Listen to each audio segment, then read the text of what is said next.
વરસાદ ચાલુ હોય અને ભરેલા મરચાના ભજીયા મળી જાય તો મજા આવી જાય। પહેલી જ વાર બનાવશો તો પણ એકદમ પરફેક્ટ બનશે।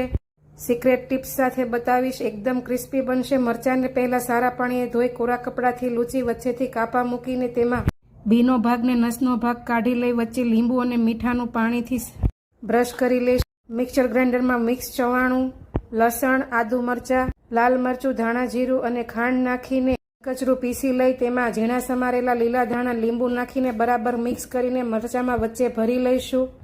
પરફેક્ટ બેટર બનાવવા 1 કપ ચણાનો લોટ, તેમાં 2 ચમચી ચોખાનો લોટ, અજમો અને મીઠું ને હળદર નાખી થોડી એવી હિંગ નાખીશું। થોડું થોડું પાણી એડ કરીને એક દિશામાં ફેટીને એકદમ ફ્લફી અને લાઇટ એવું બેટર બનાવી લેશું। તેને એક ગ્લાસમાં ભરી લેશું। મીડિયમ ગેસની ફ્લેમ ઉપર તેલ ગરમ થઈ જાય એટલે ગ્લાસમાં ભરેલા મરચાં બોળીને તેને તેલમાં એડ કરી બંને બાજુ ગોલ્ડન ક્રિસ્પી થાય ત્યાં સુધી ફ્રાય કરી લેશું।